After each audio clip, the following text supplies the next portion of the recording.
Présentation ce matin du deuxième budget du quinquennat Macron, un projet de loi de finances marqué par un désir de rééquilibrage en faveur des ménages. Mais l'exercice reste périlleux pour l'exécutif qui doit composer avec une croissance plus faible que prévu. Le détail avec Sandra Serqueira. C'est un projet de loi de finances qui se veut sobre. Parmi les bonnes nouvelles, les baisses d'impôts pour les particuliers qui atteindront 6 milliards d'euros. Et après la baisse de cotisations sur les feuilles de paye, les heures supplémentaires rapporteront plus. Des heures exonérées de cotisations salariales. Une revalorisation également des minima sociaux, plus 40 € par mois pour l'allocation adulte handicapé, plus 35% pour le minimum vieillesse, et le RSA gagnera 1%. Dans la continuité du budget 2018, on maintient donc un effort pour contenir le déficit et la dépense publique, tout en faisant baisser la pression fiscale. Et nous respectons en cela les engagements que nous avons pris devant les Français au début du quinquennat. Nous serons sous les 3% de déficit pour la 3e année consécutive. Car le budget 2019 est aussi synonyme d'économie. La pension des retraités sera à peine revalorisée. Seulement 0,3% d'augmentation. Le quasi-gel des allocations familiales et des APL, ou encore le non-remplacement de près de 4200 fonctionnaires partant à la retraite. L'exécutif a cherché des solutions pour compenser l'intégration de la dette de la SNCF au compte de l'État. Un budget qui, au total, table sur une croissance en légère hausse à plus 1,9%. Et première invitée de notre multiplex, la sénatrice socialiste du Val-de-Marne, Sophie Taillé-Polian. Elle répond aux questions de Thème Nuit. Oui, Sophie Taillé-Polian, quel regard portez-vous sur ce budget 2019 avec notamment ces 6 milliards d'euros de baisse d'impôts que fait valoir le gouvernement? Est-ce que ça va pour vous dans le bon sens? Non, je crois que la politique économique et fiscale du gouvernement ne va pas dans le bon sens et ces baisses d'impôts massifs pour les entreprises et les contribuables les plus aisés ne provoquent pas la croissance que le gouvernement espérait. Alors par ailleurs, on nous parle effectivement de 6 milliards de réduction, de pouvoir d'achat pour les ménages. Ce chiffre est largement exagéré puisqu'on sait que quand on fait un différentiel entre les exonérations d'une part et les hausses de fiscalité d'autre part, eh bien on arrive à un différentiel en fait de 3,5 millions, aujourd'hui l'OFCE, comme le disait l'OFCE. Mais si on lit également un petit peu plus dans les détails ce qu'a dit l'OFCE, il y a également des augmentations de cotisations sur les complémentaires retraites qui vont réduire en fait le pouvoir d'achat supplémentaire à 1,7 milliard.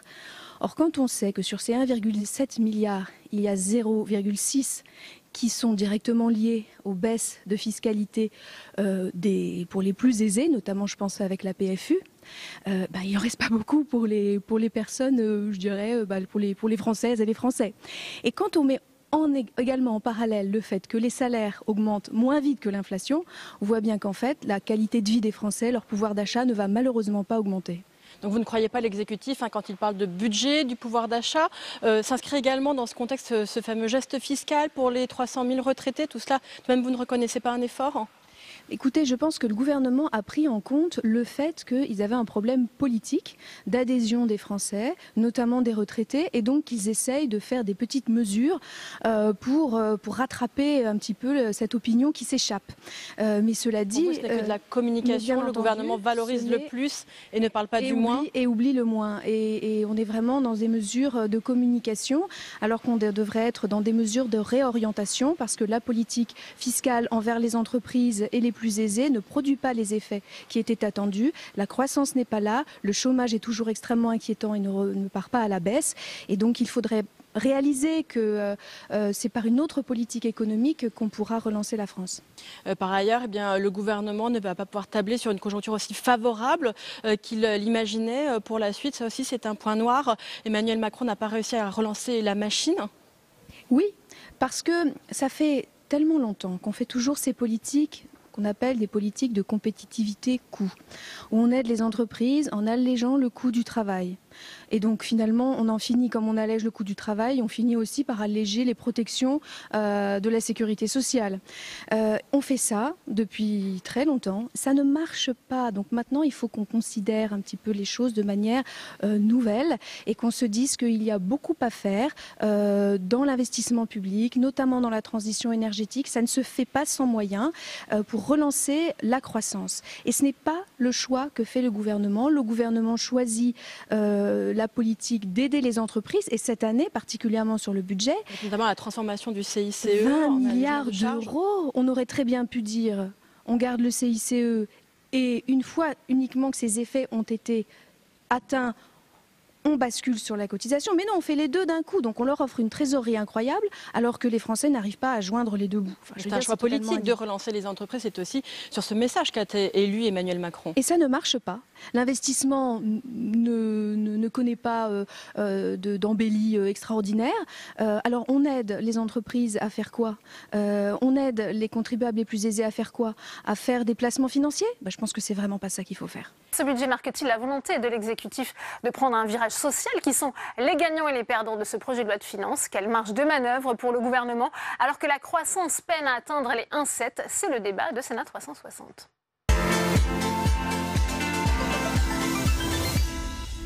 Et sur ce plateau, pour en débattre, Vincent Delahaye, bonjour, merci d'être avec nous. Vous êtes sénateur Union centriste de l'Essonne. Également avec nous, Pierre Ouzoulias, bonjour. Merci d'avoir accepté notre invitation. Vous êtes sénateur des Hauts-de-Seine, sénateur communiste. Et puis Albéric de Montgolfier est également avec nous, bonjour. Vous êtes le rapporteur général de la Commission des Finances, sénateur LR d'Eure-et-Loire. Première question pour vous, puisqu'avec 6 milliards d'euros de baisse d'impôts annoncés, c'est, à rappeler, Gérald Darmanin, la plus grande baisse d'impôts pour les ménages depuis 2008. Comment qualifier ce budget? Ce budget, je le qualifierais de décevant, puisqu'on avait annoncé une grande ambition réformatrice. Le résultat, c'est que le déficit repart à la hausse. C'est la première fois depuis 2009. Quant aux grandes réformes qui nous étaient annoncées, il y en a peu et on a recours à des mesures assez classiques, des mesures de rabot. Notamment, on ne revalorise pas un certain nombre de prestations sociales. Quant au pouvoir d'achat, on va en parler, mais je crois qu'on doit refaire le compte sur les 6 milliards d'impôts, les retraités, le carburant. Il y a beaucoup d'autres mesures qui ne se traduisent pas vraiment en gain de pouvoir d'achat. Décevant, mais pas insincère, Albéric de Montgolfier. Contrairement à l'année dernière, vous aviez qualifié le budget du gouvernement d'insincère. L'année dernière, c'était un budget purement électoral, ce qui avait conduit le Sénat dans sa majorité à le refuser. Je crois qu'il y a un effort de sincérisation. Il n'y a pas de contestation de ce point de vue-là. En revanche, il y a des choix qui sont contestables. Et ce qui est plutôt contestable, c'est plutôt l'absence de choix réel sur la dépense publique. Il faut rappeler que beaucoup de pays ont des budgets en excédent. C'est plutôt le cas en Europe aujourd'hui. La France est le seul pays dans la zone euro qui continue à s'endetter. Pierre Ouzoulias, quel regard portez-vous sur ce deuxième projet de loi de finances du quinquennat Macron? Est-ce qu'il y a des évolutions qui vont dans le bon sens par rapport à l'année dernière? Le gouvernement est en très grande difficulté budgétaire, mais c'est une situation dont il est très largement responsable. Il a commencé l'an passé par un transfert massif de richesses, des salariés et principalement des retraités, vous le disiez, vers le revenu du capital. Ça a provoqué une baisse de la consommation. Aujourd'hui, il est face à une situation où il y a d'une part de l'inflation, une baisse de la croissance qui est unique en Europe. La croissance française est l'une des plus basses d'Europe. Donc il essaye avec ça de faire 2-3 trucs. Moi je dirais que c'est surtout une insincérité en termes de communication, parce que c'est un budget d'austérité, qu'ils le disent. Voilà. Et nous allons commencer l'analyse budgétaire et chaque ministre va nous dire, comme l'an passé, que bien évidemment son budget sanctuarisé, qu'il n'y a pas de baisse, alors qu'on voit qu'il y a des baisses partout, et y compris sur des domaines qui sont essentiels. Éducation nationale, c'était le grand projet du président Macron. On voit, il y a une baisse, diminution très importante des effectifs. Là, il y a une forme d'insincérité, oui. Vincent Delahaye, c'est un budget d'austérité. Vous êtes d'accord avec cette analyse? Pas du tout. Vous savez, quand on augmente la dépense publique de 25 milliards sur une seule année, on ne peut pas parler d'austérité. On nous parle toujours de maîtrise de dépenses publiques. En fait, on ne la maîtrise pas, on continue à l'augmenter. L'année dernière, c'était 20 milliards de plus. Cette année, c'est 25 milliards de plus. Donc, moi, c'est des discours que je ne peux pas entendre. La sphère publique ne cesse de prendre de l'ampleur. Vous savez qu'en 1980, il y avait 3 900 000 fonctionnaires. Emploi public. Je parle d'emploi public. Et aujourd'hui, on est à 5 650 000. Donc, on n'arrête pas d'augmenter. En fait, on ne baisse jamais. Donc, il y a pourtant une cure d'amaigrissement pour vous savez depuis quand date le dernier budget en excédent en France? Donc, 1974. Donc, ça fait déjà un bon moment. Donc, on a aujourd'hui une situation financière qui est très mauvaise. L'État ne fait pas assez d'efforts, l'État devrait réduire ses dépenses, il ne les réduit pas. Et du coup, on a exactement le même scénario finalement qu'au précédent quinquennat avec Hollande. On nous promettait en 5 ans le retour à l'équilibre et on nous disait les efforts, on les fera à la fin. Et là, l'an dernier, on nous a fait la même chose. Il y a un tour de vis quand même, Vincent Delahaye, sur certaines dépenses, on le rappelait. Il y a une gel des pensions de retraite, les allocations familiales, je suis d'accord, et je suis d'accord avec le courage du gouvernement sur ces points-là. Je dis qu'il y a un peu de courage, il y a beaucoup de sincérité par rapport au précédent gouvernement. C'est vrai qu'on nous annonce des chiffres qui sont quand même plus sincères. Maintenant, on n'est pas assez prudent. Pour moi, sur la croissance, on n'est pas assez prudent. On a une petite baisse de croissance et d'un seul coup, on a un déficit qui augmente. Et le déficit, il est quand même à quasiment 100 milliards. Cette année, il faut le dire aux gens, parce qu'on parle de 2,6, 2,8, les gens ne savent absolument pas ce que ça représente. Mais 100 milliards, c'est énorme. C'est plus de 20% de nos recettes. Donc il faut, nettement plus d'ailleurs, on est plutôt près de 25% des recettes. Donc 25% des recettes en déficit. Attendez, il y a un moment donné où c'est plus possible. Moi je pense qu'il faudrait vraiment être très rigoureux sur la dépense publique, beaucoup plus qu'on ne l'est aujourd'hui. Et depuis des années d'ailleurs, hein, c'est pas simplement ce gouvernement-ci. Albéric de Montgolfier, on voit bien la volonté du gouvernement qui est aussi de donner des signes positifs au pouvoir d'achat des ménages. Ça a été rappelé avec cette baisse d'impôts. Ils seront quand même un petit peu gagnants dans ce projet de loi de finances, selon vous, les ménages ? Les ménages auront un certain nombre de mesures qui ont déjà été annoncées, je pense à la taxe d'habitation. Mais par ailleurs, ici, il faut tout à fait être honnête dans la présentation, il y aura ce que je signale à l'instant, il y aura certains différés sur la baisse des cotisations sociales, les heures supplémentaires, c'est encore assez certain, la hausse du carburant. C'est annoncé la suppression des cotisations sur les heures supplémentaires. Initialement, je vous rappelle que ça ne devait pas être en septembre, ça va être beaucoup plus tôt. La hausse du carburant va toucher tous les salariés, donc il y a un certain nombre de choses. Les retraités, on a parlé avec la CSG, et la non-revalorisation des pensions de retraite. Si je prends un exemple très concret, pour parler de manière un peu compréhensible, une retraite de 1 400 €, c'est à peu près 250 € d'un côté avec la CSG et 400 € de non-revalorisation. Ça fait en tout 650 € par an sur une pension de retraite de 1 400 € par mois. Donc c'est quand même plus qu'important et ça touche un grand nombre de personnes. Alors c'est vrai qu'il y a un certain nombre de prestations qui sont augmentées, je pense au minimum vieillesse, allocation adulte handicapé, mais quelques mesures ne cachent pas malheureusement l'absence de politique réelle. Et ce qu'il faudrait, c'est, comme le disait à l'instant Vincent Delahaye, une vraie ambition réformatrice qui manque totalement. Ouais, Pierre Ouzoulias, c'est un budget qui reste inégalitaire, on l'a dit ? Moi, je réagis aux propos de mon collègue. Les chiffres en euros constants, ils parlent quand même pour le logement, qui était une grande priorité du président, c'est moins 9%. Pour l'agriculture et l'alimentation, là aussi, c'était une priorité gouvernementale, moins 11%. Et pour le travail et l'emploi, moins 15,8%. Je suis désolé, c'est de l'austérité. Ça s'appelle de l'austérité. C'est-à-dire que sur les priorités sociales du gouvernement, non seulement il y a des baisses extrêmement importantes, et comme vous l'avez dit, il y a une désindexation des prestations sociales qui va faire, avec l'augmentation de l'inflation, qui est à 2,8%, qu'il va y avoir encore une perte d'achat pour les salariés et les retraités en 2019. Et ça, c'est catastrophique parce que ça atteint la croissance, c'est le moteur de la croissance. Oui. Justement, cette croissance, puisque le gouvernement, on l'a dit, doit composer avec une croissance plus faible que prévu, il y a quand même des événements extérieurs qui handicapent sévèrement le gouvernement, Vincent Delahaye.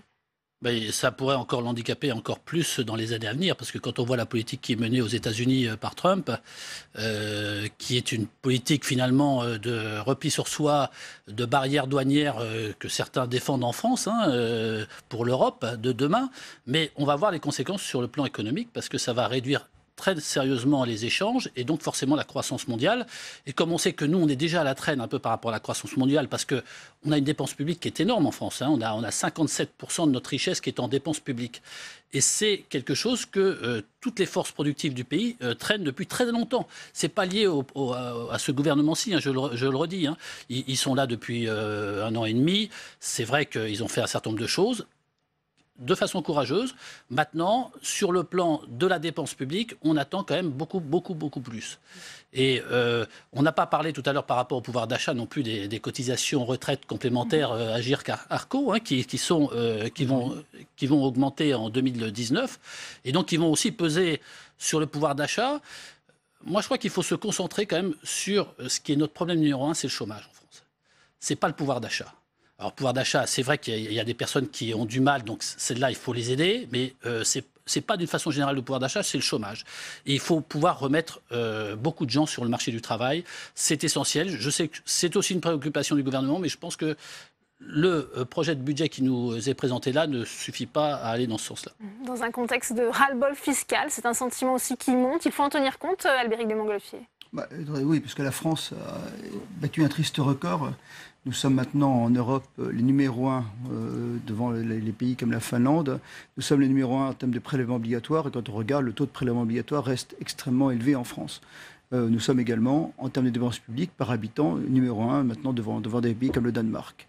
Et c'est vrai, Vincent Delahaye le disait, avec une croissance qui est peut-être qui est déjà faible, peut-être même un peu qui manque un peu de prudence. Il y a beaucoup de facteurs d'incertitude aujourd'hui qui pourraient se traduire par des moindres recettes fiscales. Je pense bien sûr à ce qui a été cité, à la politique américaine, mais également au Brexit, au risque pétrolier, vous voyez, au risque également... Il y a un rétassement qui est observé, le plafond à 0,2 au premier... Il y a un tassement, mais il y a également, plus que jamais, des facteurs internationaux qu'on ne maîtrise pas à ce stade, qui pourrait engendrer de graves déconvenues. Ce qui peut se passer en termes de Brexit, ce qui peut se passer éventuellement en termes de dette, sur les marchés financiers, ce qui peut arriver avec les effets de la politique commerciale avec les États-Unis. Donc finalement, il y a très peu de marge de manœuvre. Sur quel levier le gouvernement peut-il... L'année dernière était une année où il y avait un peu plus de croissance. Ce que je regrette, c'est qu'on n'a pas profité de cette période pour engager les réformes de structure qui auraient été nécessaires et qui auraient permis de faire comme l'autre pays l'ont fait, de retrouver les chemins un peu de la croissance.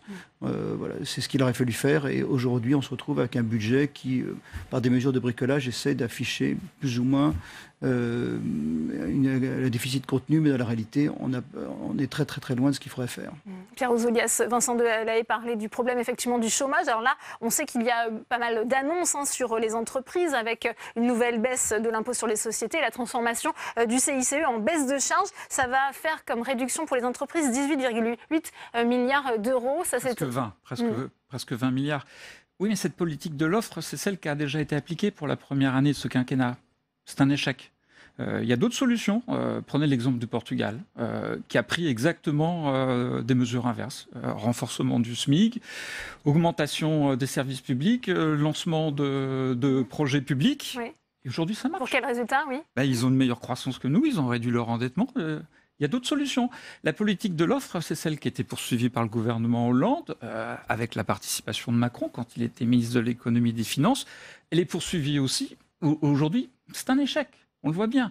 Parce que ça bride la consommation. Et que dans une économie, si vous bridez la consommation, tout le reste ne peut pas suivre. C'est tout. C'est la base. C'est la base. Il faut revenir à ça. Vincent Delahaye, vous, pour ce qui est des entreprises, c'est plutôt une bonne chose, ce qui a été annoncé ce matin? Moi, je pense que c'est une bonne chose d'aider les entreprises à avoir moins de charges et à pouvoir avancer un peu plus vite et à embaucher. Le chômage recule quand même, il faut quand même le dire, même si c'est présenté comme un échec. Depuis plusieurs mois maintenant, le chômage recule, peut-être pas assez vite. On pourrait sans doute aller plus vite, mais il faut constater quand même des éléments positifs. Il ne faut pas non plus qu'être à charge. Je le dis pour M. Ouzoulias, mais voilà, on a une dépense publique qui fait qu'on a forcément des prélèvements très lourds qui pèsent depuis très longtemps, et pas depuis récemment. Donc aller dans le sens de l'allègement, c'est vrai, il faut le faire. On aurait dû le faire plus rapidement, on devrait le faire de façon plus forte. Je regrette que ça ne soit pas fait, qu'on dise on le fera en fin de quinquennat. Mais en fin de quinquennat, on sait très bien que ça ne sera pas fait. Parce qu'on sera juste avant les élections et qu'il faudra plutôt lâcher un peu du lest. Donc si on ne fait pas les économies tout de suite, on ne les fera jamais. Et on ne peut pas continuer à vivre comme on vit aujourd'hui. Alors, on se plaint souvent des marchés financiers. Ils nous ont énormément aidé ces dernières années avec des taux très bas. Donc on avait l'impression que notre dette abyssale ne nous coûtait pas très cher.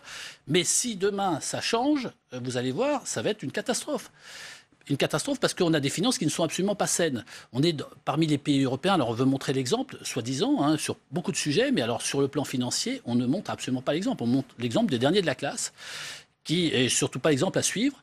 Et donc, j'espérais, moi, avec le gouvernement et la présence d'Emmanuel Macron... On reste dans les clous, malgré tout, Vincent Delahaye, des 3% fixés par Bruxelles. Mais attendez, les 3%... Oui. Bruno Le Maire promet... Moi, ça ne me parle pas. Les 3%, ça ne me parle pas. Moi, je dis il y a 100 milliards de déficit aujourd'hui. Parce que 3%, vous dites à la personne de la rue, 3%, ils disent oh, ben, ça va, il n'y a pas de souci. D'ailleurs, c'est le discours que peuvent tenir les communistes en disant vous savez, ce n'est pas un souci, le déficit. 3% de déficit, c'est rien. Mais en fait, c'est énorme. C'est énorme et l'État ne fait pas les efforts qu'ont fait les collectivités locales, qu'a fait la sécurité sociale aussi, qui va devenir en excédent.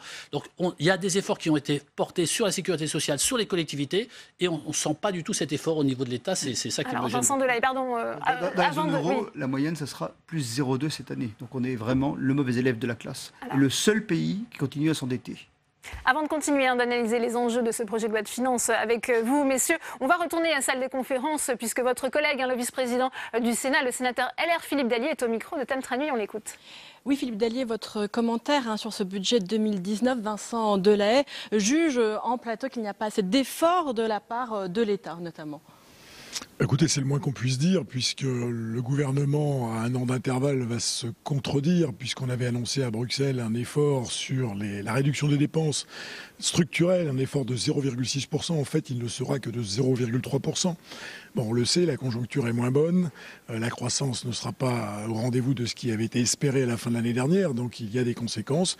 Il aurait fallu 1,7%, plus Alors, faible que ce qui était prévu. 1,7% croissance prévue l'année prochaine. Considère que le chiffre est raisonnable. Ceci étant dit, on était fin 2017 sur une croissance à plus de 2%, et c'est ce qui avait été imaginé à cette époque-là par le gouvernement. Donc la croissance n'est pas au rendez-vous. Il faudrait se poser la question de savoir pourquoi. Les décisions prises pour l'année 2018 y ont certainement contribué, et donc le gouvernement, on en voit les conséquences dans ce budget. Et puis on peut souligner que le gouvernement remet toujours à plus tard les véritables réformes de l'État, les réformes structurelles qui permettraient de donner de véritables économies. C'est une politique de coup de rabot dans le prolongement de ce qui a été fait auparavant ces dernières années pour vous? Écoutez, il y a encore de très beaux coups de rabot, si je puis dire, dans ce PLF 2019. Je vais vous parler des aides personnelles au logement, où on enlève encore 900 millions d'euros. On ne les revalorisera pas à hauteur de l'inflation. C'est vrai aussi pour les retraités. Et puis, il y a des choses qui sont absolument incohérentes entre le discours d'un côté et la réalité de l'autre. En matière de logement, toujours, prenez effectivement tout ce qui concerne la transition énergétique. On va diviser par 2 le montant du crédit d'impôt pour la transition énergétique. 1,7 milliard l'année dernière, on le ramène à 800 millions cette année. Pour le financement de l'ANA, l'Agence nationale pour l'amélioration de l'habitat, les sommes sont les mêmes, mais on affiche un objectif de 75 000 logements rénovés alors qu'on n'en faisait que 52 000 avec la même somme. Donc d'un côté, il y a de grands objectifs affichés et de l'autre, ça ne se traduit pas dans le concret. Donc voilà, il y a des incohérences, mais ça a été un peu la même question sur le pouvoir d'achat des Français. Oui, le gouvernement joue avec les chiffres, joue avec les mots. Pour vous, lorsqu'il annonce un budget qui est là pour redonner du pouvoir d'achat aux Français, lorsqu'il annonce 6 milliards d'euros, eh bien, ce n'est pas la vérité? C'est pas que c'est pas la vérité, c'est qu'il y a des annonces qui sont recyclées. Il y a des choses qui avaient déjà été annoncées, qui sont à nouveau annoncées. On annonce plusieurs fois les plus et on annonce plusieurs fois les mêmes choses. Mais par exemple, la baisse des APL de 900 millions, là, ça va imputer le pouvoir d'achat, notamment des jeunes qui rentrent sur le marché de l'emploi. Donc, on peut pas considérer que c'est une bonne nouvelle. On va aller taxer les contrats d'assurance pour ceux qui vont emprunter pour acheter leur logement, alors que cette taxe n'existait pas.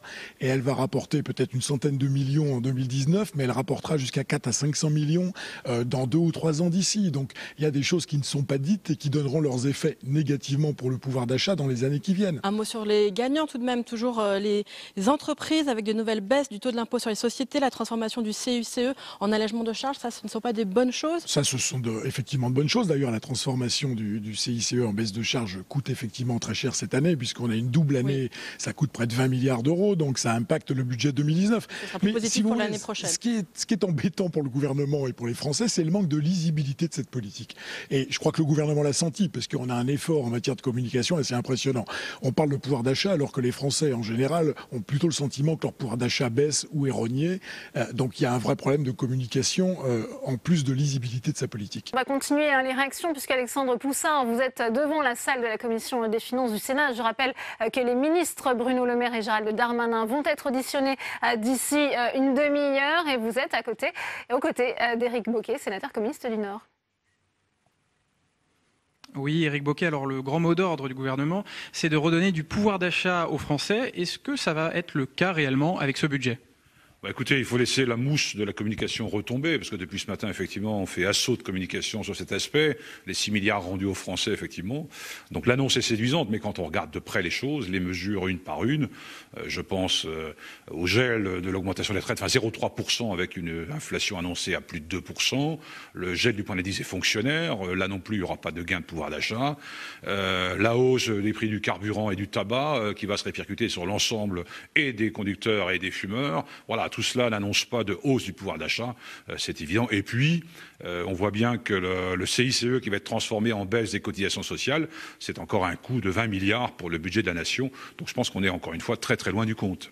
Alors ce budget prévoit la suppression de 4 500 postes de fonctionnaires d'État, dont 2 000 à la Direction générale des finances publiques. Est-ce que pour vous, c'est nécessaire de faire cette réforme de l'État ? Absolument pas, c'est tout à fait contre-productif. La majorité vient de faire voter à l'Assemblée nationale une loi visant à lutter contre la fraude et l'évasion fiscale, la loi très insuffisante que nous n'avons pas votée d'ailleurs à l'Assemblée par rapport aux insuffisances sur la liste des paradis fiscaux notamment, le plaidé coupable, etc. et autant de mesures que nous désapprouvions. Et puis, on va diminuer donc les moyens du contrôle. Ça fait 30 000 emplois qui ont disparu à la DGFiP depuis 10 ans. D'autres sont annoncés. Franchement, on affaiblit l'outil de lutte contre l'évasion fiscale. C'est pas une bonne nouvelle. Merci Éric Bocquet d'avoir répondu à la question. Merci à vous Alexandre pour cette réaction en direct. Beaucoup de critiques on l'entend à la fois de la part de vos collègues, ici aussi sur ce plateau. Pourtant je vous propose d'écouter Benjamin Griveaux, le porte-parole du gouvernement. Il a rappelé bien que ces 6 milliards d'euros de baisse pour les ménages d'impôts, c'était une baisse historique. On l'écoute. Les ménages bénéficieront en 2019 d'une baisse historique des prélèvements obligatoires de 6 milliards d'euros. Avec ce budget, nous tenons nos engagements européens et nous nous donnons les moyens d'être au rendez-vous des grands objectifs qui avaient été fixés par le ministre de l'économie et des finances et le ministre de l'action et des comptes publics l'an dernier. C'est la règle, vous savez, du 5-3-1. 5 points de PIB de dette publique en moins à la fin du quinquennat, 3 points de dépenses publiques en moins et 1 point de prélèvement obligatoire en moins d'ici 2022. Pour le point de prélèvement obligatoire, l'objectif est atteint dès 2019. Albéric de Montgolfier, pourquoi le compte n'y est pas selon vous ? Parce que, ça a été dit, on recycle un certain nombre de mesures qui ont déjà été votées l'année dernière. Cette année, on a enlevé 2 milliards, on les remet cette année. Donc, évidemment, quand on regarde, la réalité, c'est qu'au final, c'est assez neutre en termes de pouvoir d'achat. Donc, il faudrait refaire le compte exact. Mais vous avez un certain nombre de mesures sur lesquelles le gouvernement assiste très habilement. Il y a une communication en effet assez forte là-dessus. On oublie les autres mesures dont on a parlé à l'instant, la non-revalorisation des prestations, la hausse du carburant, etc., etc. Donc si on refait le compte réel, il n'y a évidemment pas 6 milliards d'euros de pouvoir d'achat pour les Français en plus cette année. Oui, on le rappelait, allez-y. En fait, excusez-moi, mais le porte-parole du gouvernement parle bien de réduction d'impôts et de diminution d'impôts de 6 milliards. Il ne parle pas de pouvoir d'achat. Donc si on ramène ça au pouvoir, parce qu'on confond un peu les deux, mais effectivement, il y a des propositions de réduction d'impôts, mais en même temps, il y a des hausses de cotisations où il y a des moindres revalorisations d'un certain nombre de prestations. Et forcément, si on fait le cumul de tout ça, on n'est pas aux chiffres. Et d'ailleurs, l'OFCE l'a dit, hein, c'est pas un think tank de droite ni du centre, mais ils ont dit que c'était plutôt 3 milliards, 3 milliards 5, ce qui est déjà pas mal.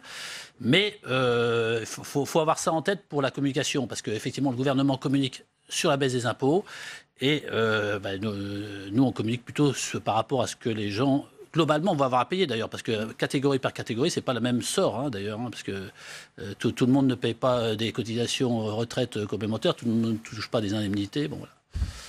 Oui. Pierre Ouzoulias, on le disait, les ministres vont être auditionnés par la Commission des finances. Que va faire le Sénat? Quelles vont être vos questions?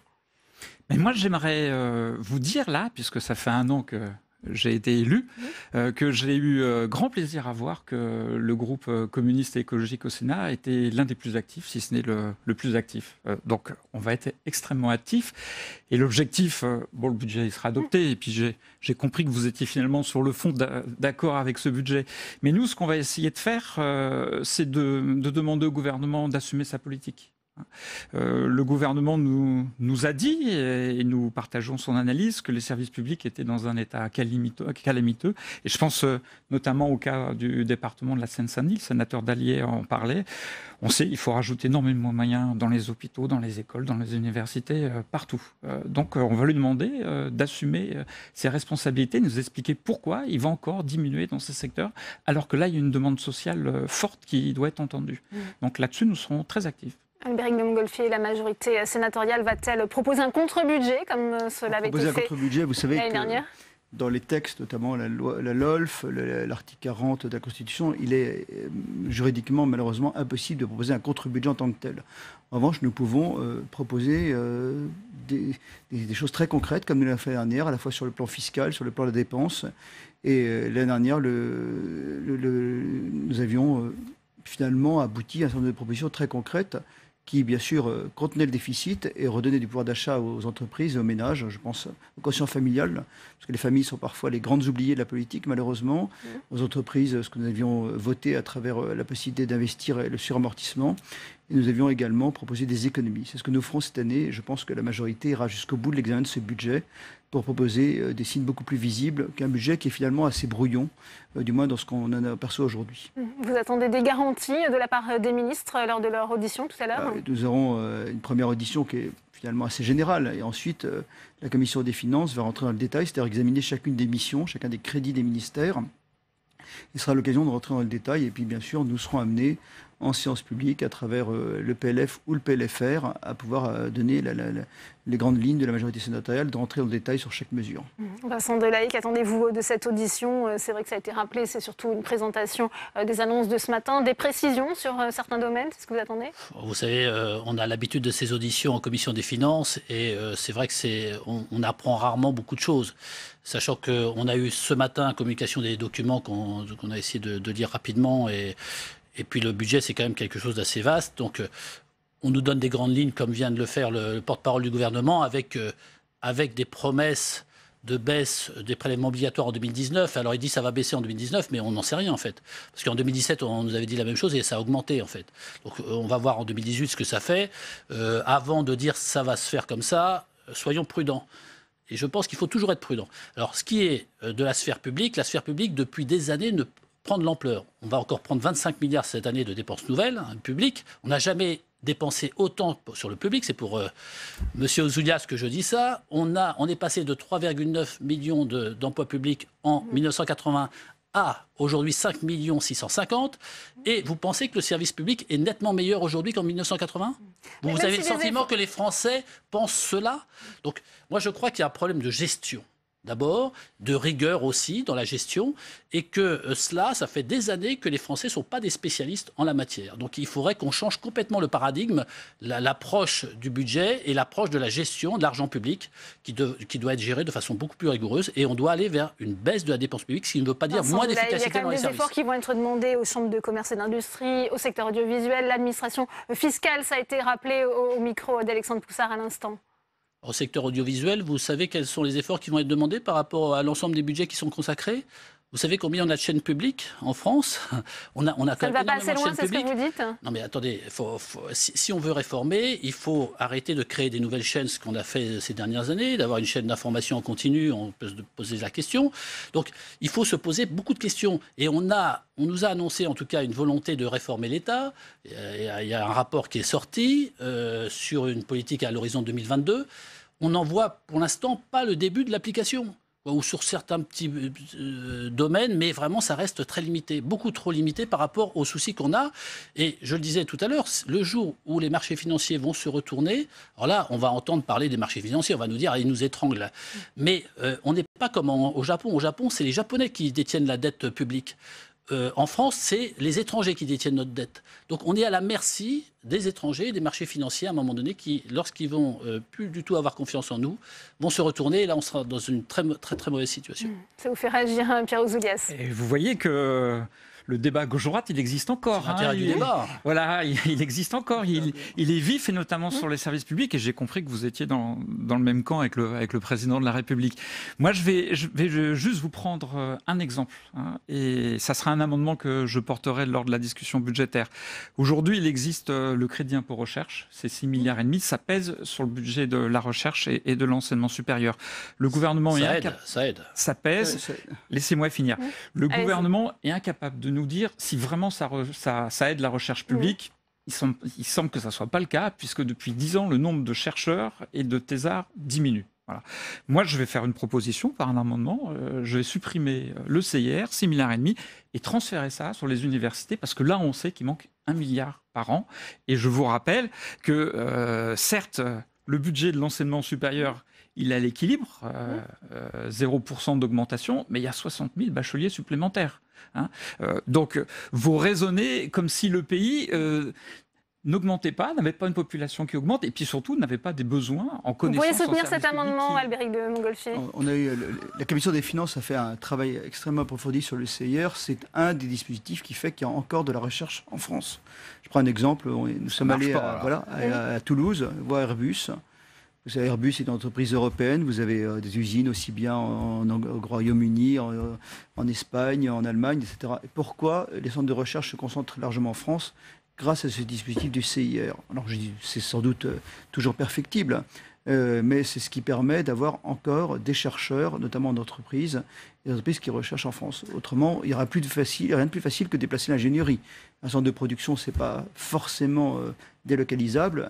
L'ingénierie, ça peut être dans d'autres pays. Alors chez moi, chers collègues, ils ont fermé leur centre de recherche. Et donc, en tous les cas, on l'a vu, il y a des des exemples très concrets. Puis monsieur Ouzoulias, il parle de recherche publique. Alors, le crédit d'impôt recherche, si, tout à l'heure, vous avez dit recherche publique. En fait, le crédit d'impôt recherche, il bénéficie aux entreprises et principalement, bien sûr, à la recherche privée.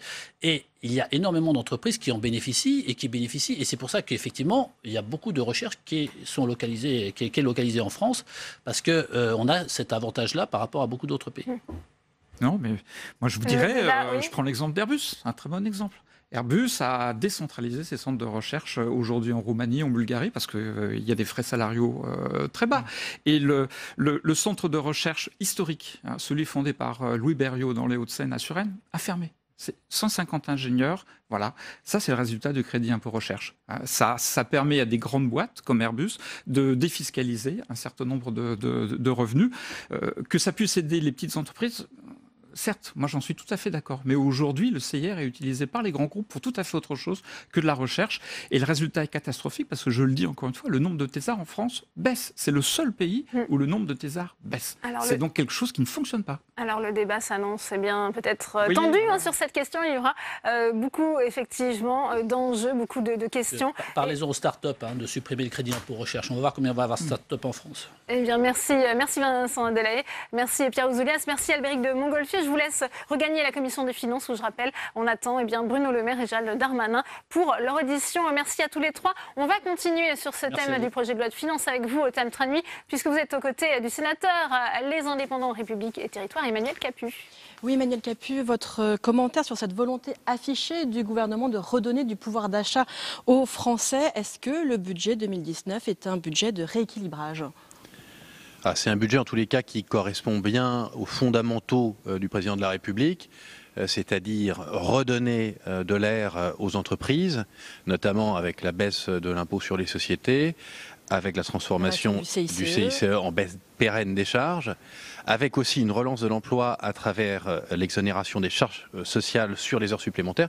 Donc tout ça, effectivement, ce sont des mesures qui vont dans le bon sens et qui vont dans le sens d'une relance de l'économie et vraiment les fondamentaux, je pense, du quinquennat, en tous les cas de la campagne d'Emmanuel Macron. Et ça, c'est plutôt des fondamentaux qui me satisfont. Mais ce qui change dans le message, cette fois-ci, il y a aussi cette volonté de redonner du pouvoir d'achat aux Français avec le gouvernement qui annonce 6 milliards d'euros redonnés aux Français. Alors on le dit, il y a une bataille de chiffres. Le FCE juge qu'il n'y a que 3,5 milliards si on tient compte, par exemple, de la non-revalorisation des retraites. Il y a aussi un effet de communication. Alors là, on a eu les chiffres, nous, il y a ce matin, comme vous, je pense, et donc pour analyser à fond le budget, c'est un peu court. Mais effectivement, il y a sans doute déjà des mesures qui étaient déjà annoncées, je pense, comme la suppression ou l'exonération de la taxe d'habitation, qui doivent être imputées dans ces 6 milliards. Après, incontestablement, il y a des mesures qui redonneront du pouvoir d'achat aux Français, ça c'est certain. À droite, on regrette beaucoup que le gouvernement ne redresse pas plus fermement la barre des dépenses publiques. Qu'en pensez-vous? Est-ce que c'est une politique de coup de rabot et est-ce utile? D'abord, je pense qu'il y a aussi un point qu'on n'a pas dit, c'est ce budget, il se reconcentre sur le régalien. Augmentation du budget de la défense, augmentation du budget de la justice, augmentation du budget de la sécurité, ça me paraît aller dans le bon sens. Ça, c'est les bonnes priorités. En revanche, il y a effectivement un point faible, sans doute, c'est le traitement de la dépense publique, qui, à mon sens, et là je rejoins une partie de mes collègues, selon moi, ça ne va pas assez vite. Il faut qu'on baisse la dépense publique plus rapidement. Il faut qu'on diminue la dette également plus rapidement. Et il faut qu'on désendette le pays plus rapidement. Et pourquoi ça ne va pas aussi vite que cela le devrait pour vous? Une question de courage politique aussi?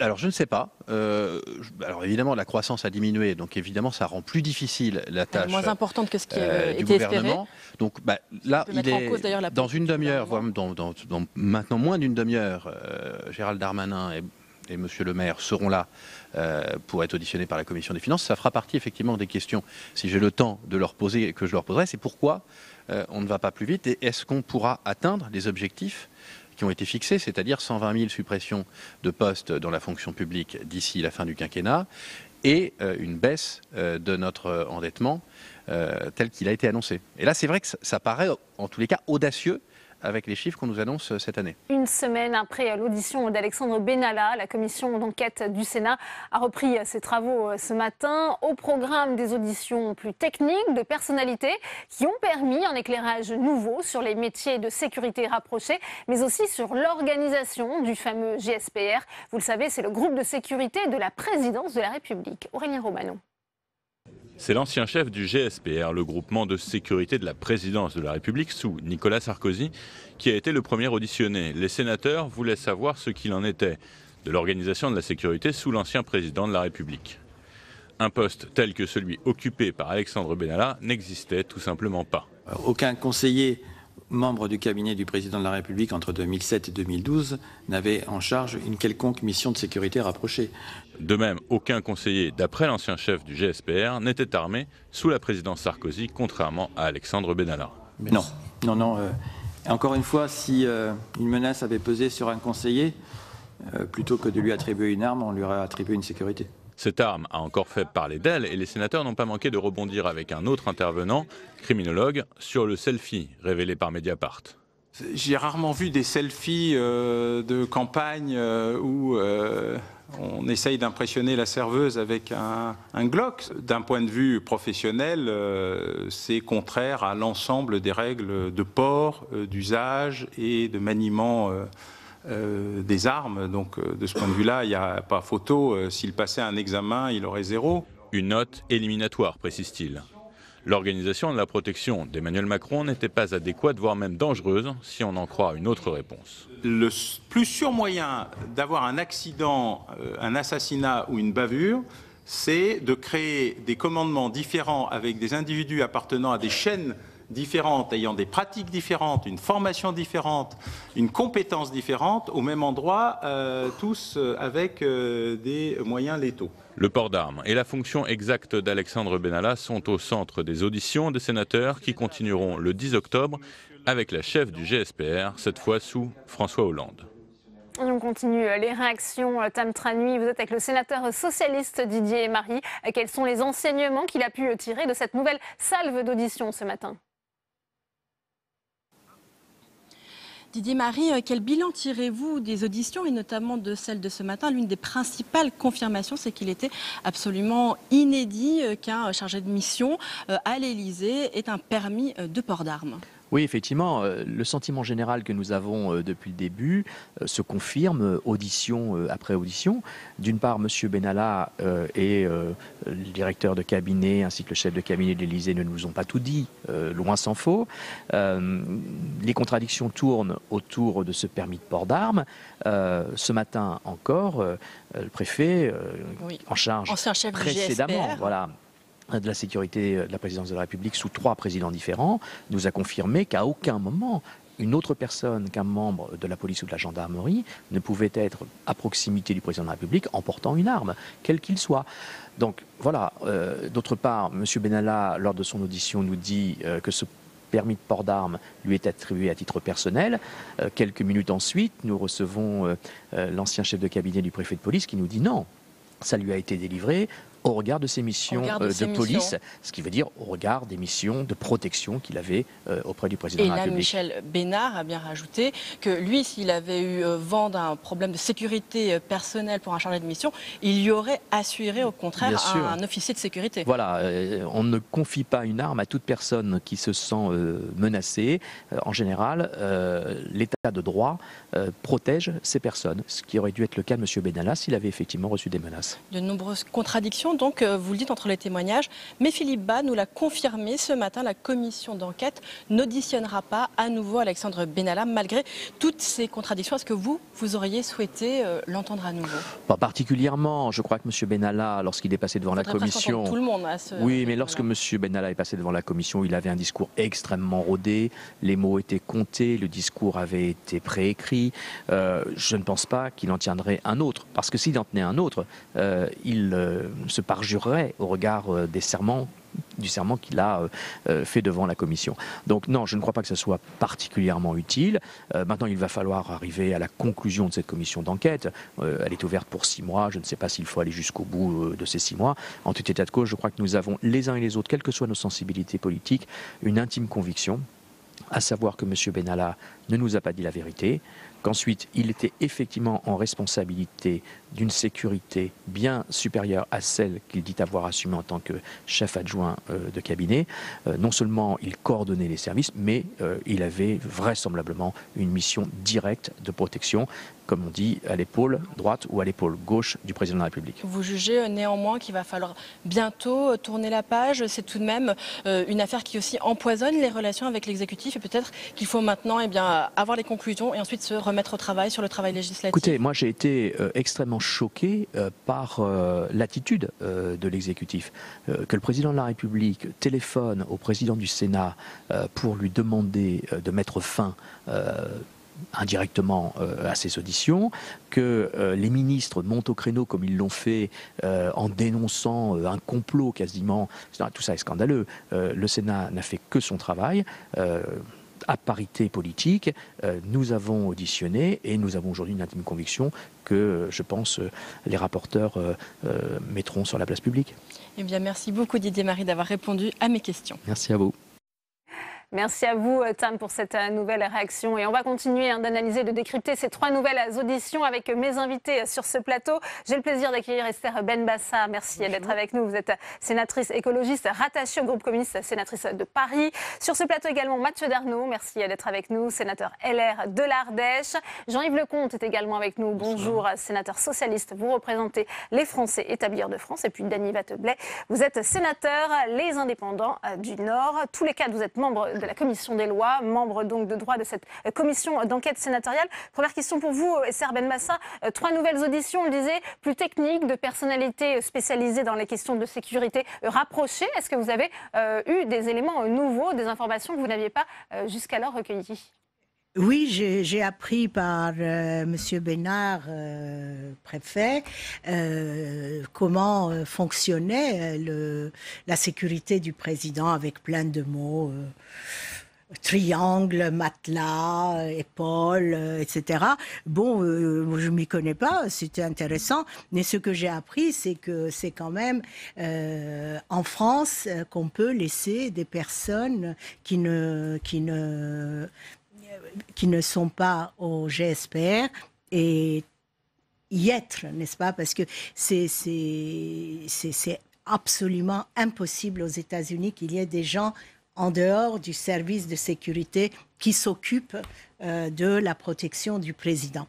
Et j'ai appris aussi par Jean-Paul Selet, préfet également, alors que M. Benalla, à 20 ans, il avait demandé à la préfecture de l'Eure d'avoir un permis pour être agent de sécurité.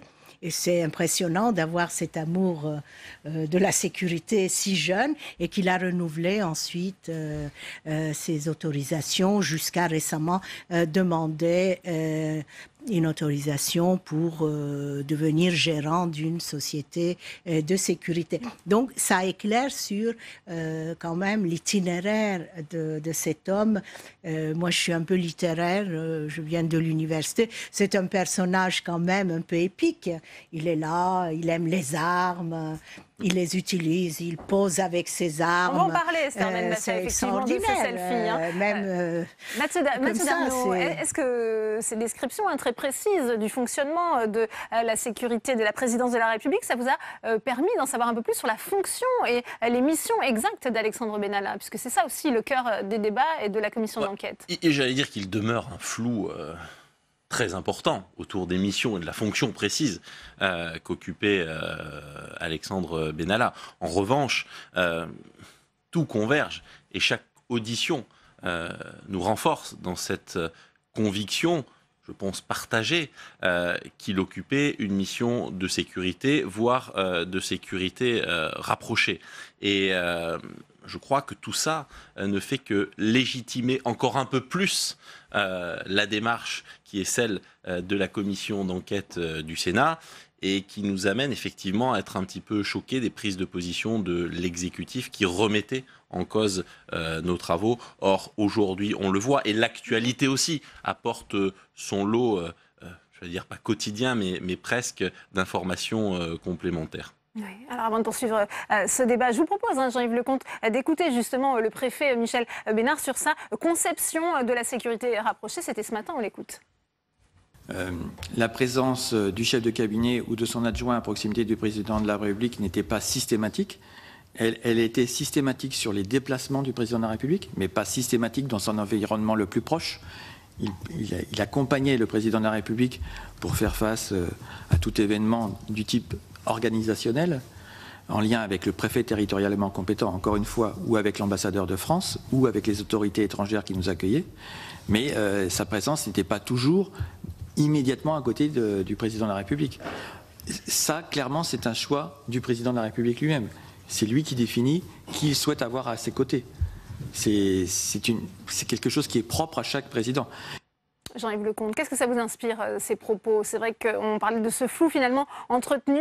Ça peut arriver dans les déplacements que le chef de cabinet ou le chef adjoint de cabinet soit aussi présent aux côtés du président de la République. Écoutez, là on parle de sécurité du président de la République et je crois que, enfin, en tout cas en ce qui me concerne, j'ai l'impression que beaucoup des parlementaires ce matin ont appris des choses sur la sécurité, le mode de fonctionnement, etc. Mais ce qui est un peu étonnant, c'est que autant on peut comprendre le besoin du président de la République de s'attacher, la capacité d'avoir des proches collaborateurs très proches de lui au moment où il en a besoin. Mais par contre, il est clair qu'il est aussi absolument indispensable que le président de la République soit en mesure et fasse confiance aux fonctionnaires qui sont chargés de sa sécurité. On a l'ancien chef du groupement de sécurité de la présidence de la République a bien rappelé que si il n'y avait pas cette confiance et que donc d'autres étaient chargés aussi de faire des choses, alors il allait y avoir des embrouillamini qui n'étaient pas facteurs de sécurité et on a quand même un peu le sentiment que compte tenu soit du rôle qu'on lui avait donné, soit du rôle qu'il se donnait, Monsieur Benalla à l'Élysée n'apportait pas un plus en termes de sécurité. Maintenant, nous n'en sommes pas des spécialistes à la commission d'enquête, mais ce que nous voyons à ce moment-là de nos auditions, c'est que il n'y avait pas entre la présidence de la République et les services chargés de sa sécurité une confiance absolue et une délégation complète et totale avec un monopole sur la sécurité du président de la République. Et c'est ce qui pose finalement problème. Dany Wattebled, est-ce que vous en avez appris davantage sur les fonctions que pouvait occuper Alexandre Benalla après les auditions de ce matin? Le flou, comme le disent les collègues, est toujours entretenu entre ce qu'il a dit et ce qu'on découvre. Moi, j'ai surtout découvert quelque chose, c'est concernant le CNAPS. Nous avons reçu le président du CNAPS, M. Sellé, qui nous a bien dit, alors le CNAPS, c'est l'organisme est chargé de délivrer les accréditations qu'on soit pour faire de la police privée, pour se mettre à son compte dans la sécurité. Et ce qui était quand même un peu surprenant, et ce qui entretient encore plus le flou de tout ce qui se passe, cette intervention qui est de là-haut, puisqu'on l'a dit tout à l'heure, concernant bien sûr l'intervention auprès du Sénat, de l'exécutif. Et là, on se rend compte qu'on avait un préfet qui était en place et qui se retrouve déchargé de ses fonctions quand il fait son travail. Puisqu'il a, suite au fait du 1er mai, il a décidé de faire retirer les accréditations de M. Benalla. Et derrière ça, qu'est-ce qu'on voit? Ce préfet est déchargé de fonctions. Donc on se pose où est l'intervention divine. Et là-dessus, je pense que l'affaire Benalla, c'est une affaire qui au départ était assez simple, un dérapage lors de l'action du 1er mai, qui, s'il a été pris dans les temps normaux avec les sanctions adéquates, ça se passait, on sévissait, on prenait peut-être le N3 de la police qui avait donné le brassard et puis le talkie-walkie, ça s'arrêtait là. Mais on se rend compte que derrière, on tire des petites ficelles, et ces ficelles, elles arrivent, on prend la plotte, et on se rend compte qu'il y a plein de zones d'ombre. Et comme le disaient les collègues, c'est toute la sécurité présidentielle qui n'est pas un enjeu simple, qui n'est pas un enjeu mineur, qui est en cause avec ce fonctionnement que l'on découvre. Et après, on découvre qu'il y a des protections qui sont derrière. Voilà. Avec toujours cette question, Esther Benbassa, de cette dualité potentielle entre à la fois le commandement militaire et le GSPR. Ça a été confirmé par Alexandre Benalla lui-même, alors non pas devant le Sénat, mais dans l'entretien qu'il a donné au journal Le Monde. Il réfléchissait à un projet pour réorganiser les services. Là aussi, ce matin, est-ce que vous avez eu plus d'informations sur ce projet ? On n'a pas eu plus d'informations, mais on a été plutôt, disons, consolidé dans ce qu'on avait compris ici et là par les auditions où il y avait quand même beaucoup de confusion, des non-dits, la langue de bois, et puis quelques mensonges, utilisons le mot exact. Mais là, moi, ce qui m'interpelle, c'est quand même avec ce préfet, avec M. Solé, qu'il y a des dysfonctionnements à l'Élysée, que le président de la Ve République est omniprésent pour décider même des petites choses et des grandes choses, et qu'il faisait comme il voulait, et ceux qui n'étaient pas d'accord avec lui étaient entre guillemets punis, et que aujourd'hui peut-être ces auditions devraient nous permettre de faire des propositions pour réorganiser l'Élysée et qu'on sache qui est-ce qui s'occupe de la sécurité, qui est-ce qui porte une arme, il porte une arme ou il ne porte pas. Enfin, c'est quand même des choses très importantes, y compris pour la sécurité du président lui-même. Parce que quand on voit Benalla, qui est ce grand amateur d'armes, et qui pourrait avoir un jour une dépression ou quelque chose, il n'est pas contrôlable, personne ne le contrôlait. Il faisait appeler l'Élysée pour avoir une autorisation de port d'armes chez le préfet de Paris, de police. C'est pas possible quand même qu'une république dans un état de droit fonctionne de cette façon-là. Et peut-être il faudrait que ce rapport non seulement puisse mettre le doigt sur les incohérences des auditions, les mensonges. Il ne faut pas que ça reste occulté. Et troisièmement, faire des propositions, des vraies propositions. Parce que probablement dans d'autres secteurs institutionnels, il y a ces passe-droits et il faut y mettre terme et ça ne peut pas continuer comme ça. Sur la question de l'organisation de la sécurité du président, Mathieu Darnaud, il faut de la transparence, mais jusqu'à quel point est-ce qu'on doit bien connaître justement l'organisation de la sécurité rapprochée du président sans le mettre en danger lui-même ? Non, mais je crois que l'intervention du préfet Bénard était en ce sens tout à fait claire. Il y a des choses qui doivent rester confidentielles, notamment eu égard à la protection du chef de l'État, de sa famille.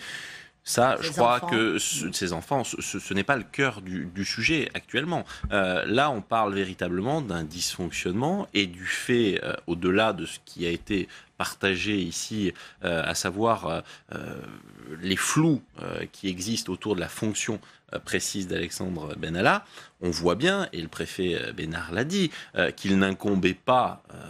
il avait une expertise suffisamment pointue pour le dire, auparavant, à la chefferie de cabinet, d'intervenir directement sur les questions de sécurité.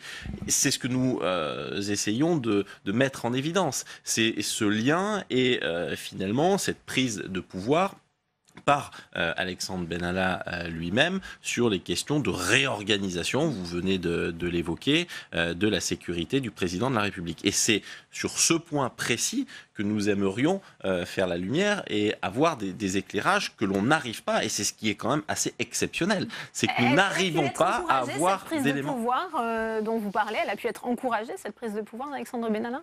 Écoutez, en tout cas, il appartiendra d'essayer pour nous d'en faire la démonstration, parce qu'on voit bien qu'il y a eu à des moments donnés des interventions pour que, s'agissant notamment de la question du permis de port d'armes et d'autres sujets, des interventions qui ont facilité l'obtention ou la possession d'une arme, par exemple. Donc voilà, c'est autant de sujets sur lesquels il est aujourd'hui absolument nécessaire que nous puissions, au-delà, encore une fois, du 1er mai et de l'enquête judiciaire, pouvoir, nous, faire la lumière sur ces sujets-là.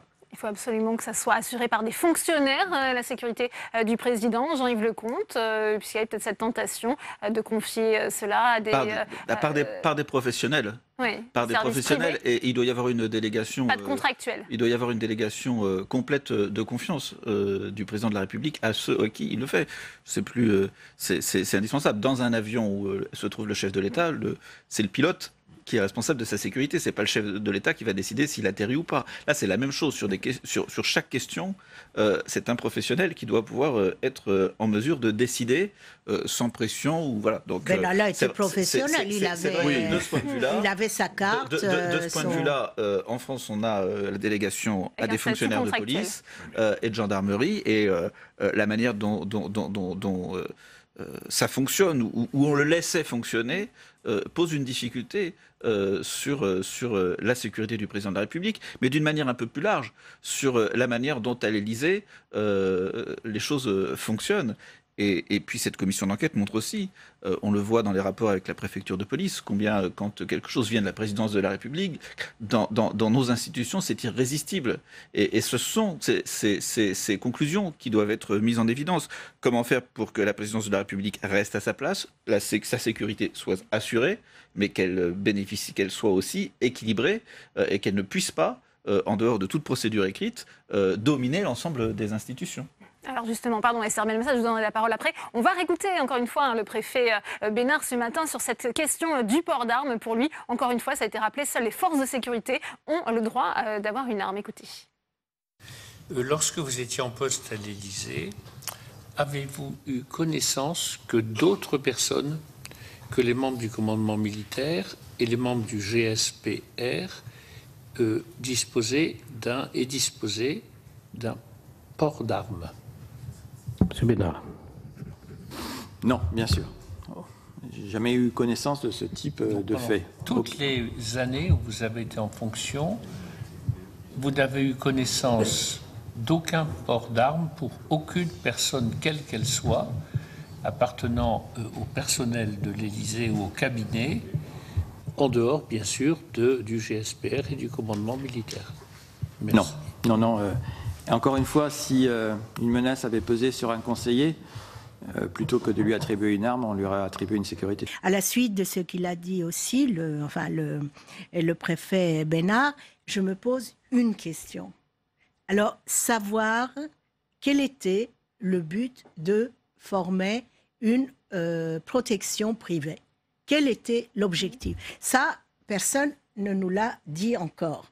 Alors, il y avait donc une volonté de la part du président de vouloir une sécurité privée pour donner tant de latitude à monsieur Benalla, qui prenait son arme pour rentrer chez lui, et le matin, dans sa voiture, il avait... Non, mais enfin, écoutez, on n'est pas des enfants quand même, il nous a pris pour des crédules, mais quand même... moi, je ne me promène pas le soir avec une arme. Ça doit rester, je le disais, ça doit relever, encore une fois, de fonctionnaires d'État, cette sécurité.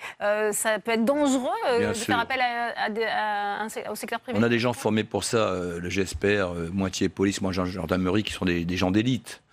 Même s'il avait une formation, accélérée, puisque dans son grade, il est le temps de collège de réserve à 20 ans, comme vous le disiez tout à l'heure. Bon, c'est pas une petite formation, c'est des gens c'est leur travail, leur métier. Ils savent ce qu'ils ont à faire. On a une parité gendarmerie-police, c'est à eux d'assurer la sécurité du président. Et moi, au-delà de ça, c'est quand même intéressant, c'est en dehors de tous les courants des sénateurs, c'est le consensus, le calme olympien qu'il y a eu, les questions sereines. On n'a pas été dans un débat agressif, on a demandé nos questions, on a fait on est en commission d'enquête, et ça se passe de façon courtoise, et on rentre vraiment à chaque fois dans les petits détails qui ressortent des auditions, tranquillement, et on découvre des nouveautés. Alors c'est pas fini, on en aura peut-être d'autres, mais là aujourd'hui c'était assez surprenant. Mathieu Darnaud. Vous souhaitez intervenir? Non, oui, effectivement, je souscris complètement à ce que vient de dire mon collègue. Et comme je le disais, ça disqualifie l'attitude de l'exécutif, de la garde des Sceaux et de monsieur Castaner. On ne comprend pas, au regard du fonctionnement de la commission d'enquête, finalement, des éclairages qui ont été apportés pourquoi une telle volonté de s'en prendre aux travaux et au fonctionnement du Sénat. On le comprend bien quand même. On commence à le comprendre et chaque jour nous renforce justement dans cette conviction-là. Mais oui, aujourd'hui, il y a vraiment des zones d'ombre et des questions qui restent ouvertes et qui sont assez complexes. Qui peuvent être parfois inquiétantes même. Mais est-ce que dans les préconisations du Sénat, il pourrait y avoir une réflexion à avoir sur l'évolution de cette organisation de la sécurité présidentielle? Ça, c'est Alain Boer qui le dit en filigrane. Alors, c'est son avis, mais il y a peut-être effectivement eu parfois des contradictions, des dysfonctionnements liés justement à cette dualité entre le GSPR et le commandement militaire, Jean-Yves Lecomte. Et à la volonté de M. Macron, quand même. Moi, je suis assez réservé sur la capacité de la Commission des lois à faire des propositions précises sur la sécurité du président de la République. Ce qu'on doit simplement rappeler comme principe, c'est qu'elle doit être la responsabilité de fonctionnaires de police, qu'il doit y avoir une confiance complète du chef de l'État dans les fonctionnaires de police qui assurent sa sécurité.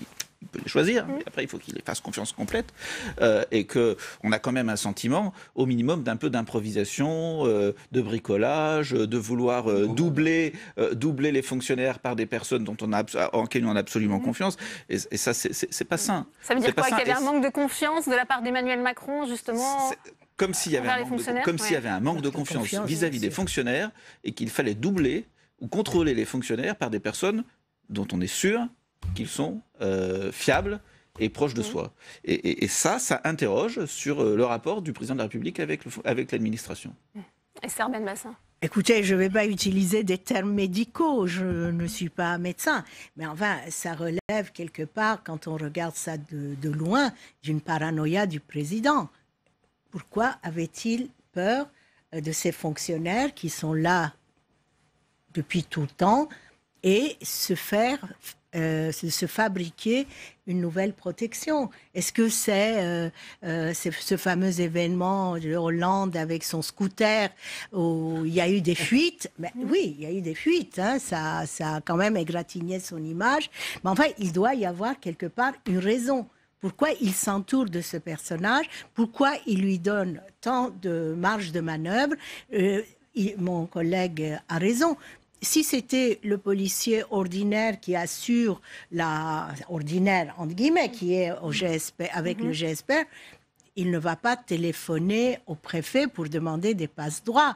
Il ne va pas faire téléphoner pour avoir des passe-droits. Là, on est quand même dans un autre système. Et voilà, et ça pose problème, parce que si toutes les institutions fonctionnent de cette façon-là, je ne vois pas bien l'avenir, hein. Voilà. Les ascenseurs bientôt obligatoires dans les immeubles de 3 étages ou plus. C'est une annonce d'Édouard Philippe aujourd'hui à Cergy. Une avancée pour les personnes handicapées qui réclamaient cette mesure, alors que la loi Elan vient de mettre un coup d'arrêt à l'accessibilité des logements neufs. Les explications de Mickaël Alessandri. Les opérations ont commencé quand? Il y a 7 ans, 8 ans. Ouais. Ah, c'est long à sortir. C'est long à sortir, hein, tout ça. Envisagé par le gouvernement depuis juin dernier, le Premier ministre a annoncé ce matin que tous les bâtiments d'habitation neufs de 3 étages et plus devront désormais compter un ascenseur. Cette mesure intervient dans le cadre de la loi Elan. La part de logements dits accessibles a été fixée à 20% par les parlementaires, ce qui avait suscité de vives tensions parmi les associations de soutien aux personnes handicapées. Le chef du gouvernement a par ailleurs confirmé les engagements pris par l'Agence nationale pour l'habitat afin d'améliorer les conditions de vie des personnes en situation de handicap. Nous voulons donc faire en sorte que l'on puisse adapter les logements qui existent déjà, faciliter l'adaptation des logements qui existent déjà. À partir de 2019, nous allons doubler les moyens de l'ANA consacrés à cette rénovation et passer de 50 à 100 millions d'euros. Concernant la notion d'évolutivité des logements, le Premier ministre assure qu'elle fait l'objet d'un décret à paraître.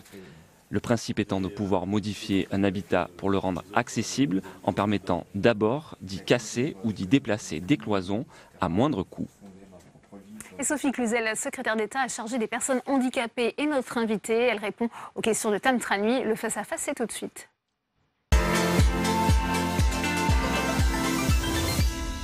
Sophie Cluzel, bonjour. Bonjour.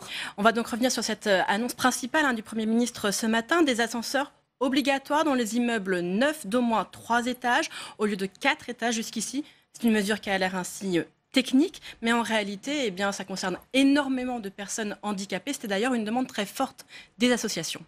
Oui, les associations attendent ça depuis plus de 20 ans. Mais au-delà des personnes handicapées, ça concerne aussi l'ensemble de la population, et notamment le bien vieillir chez soi, puisque nous allons avoir près de 7 millions de personnes qui auront plus de 75 ans très bientôt, et qui seront aussi peut-être en perte d'autonomie, et qui ont envie de rester chez soi.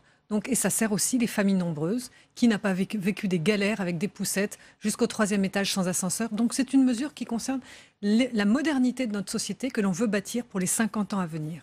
Il faut dire qu'en la matière, la France était vraiment mal placée, notamment au niveau européen.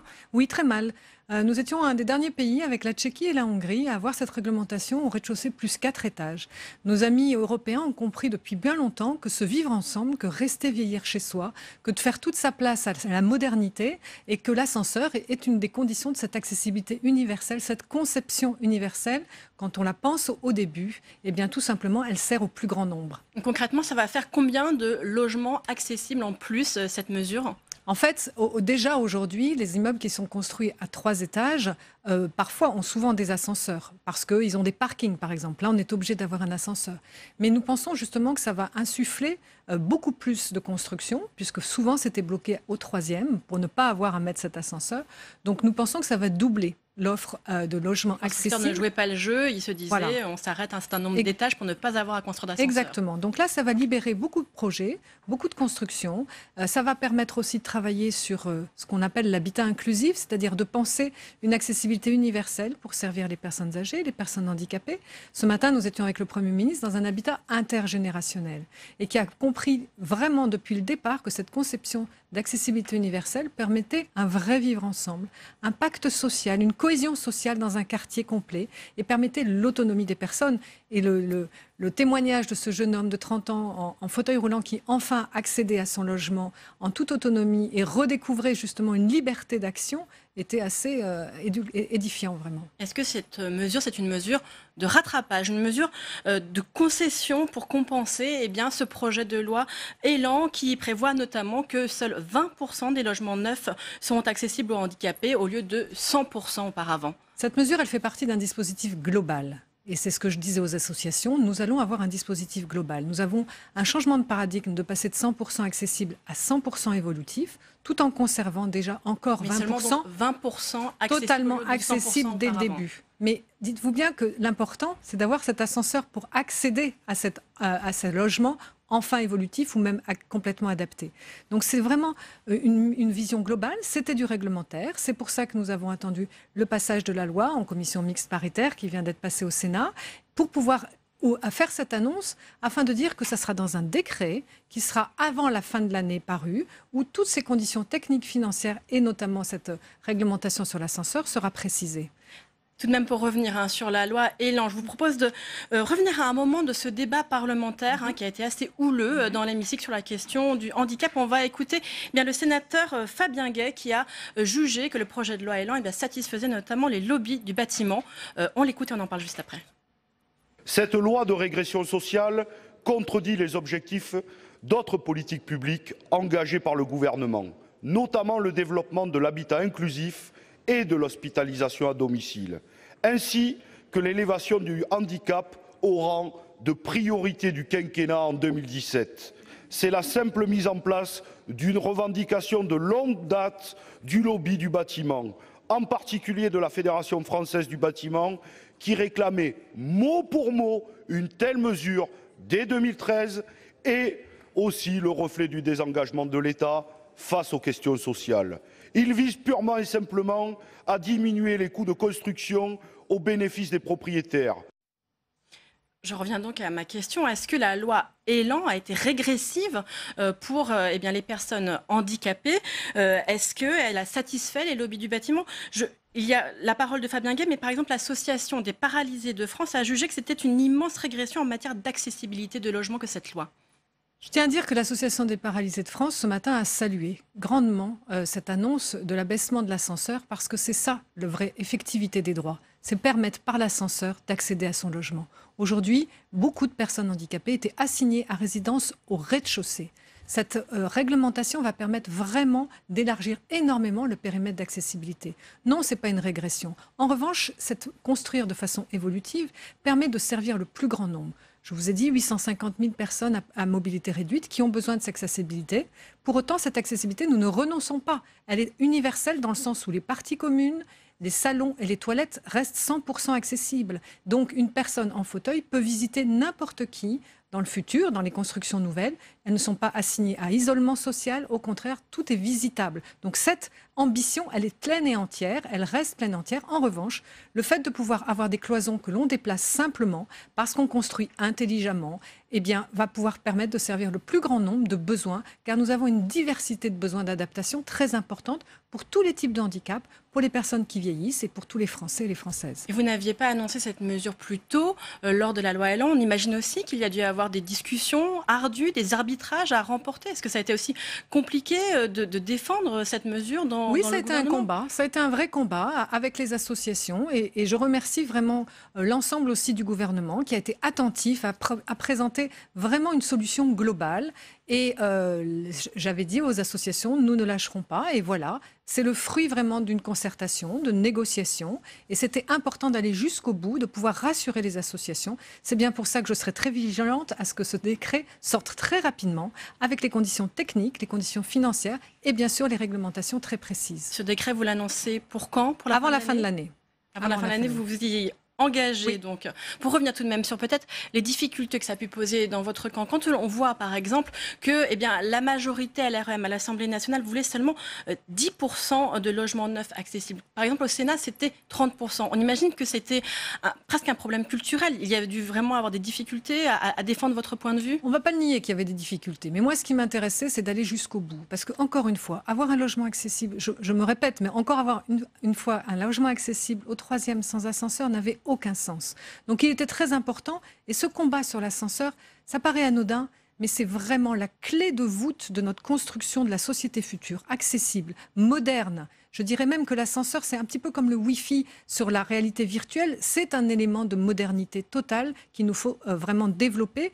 Et les pays européens en ont fait une force économique, valorisation de l'habitat, permettre un vrai confort pour tous, permettre de pouvoir rompre l'isolement social, parce qu'une personne âgée avec un ascenseur peut sortir, peut descendre faire ses courses, peut remonter, alors que là, on voyait qu'il y a un vrai isolement. Donc je pense que c'est vraiment, au contraire, une très très belle mesure qui va vraiment emporter notre société vers une vision différente.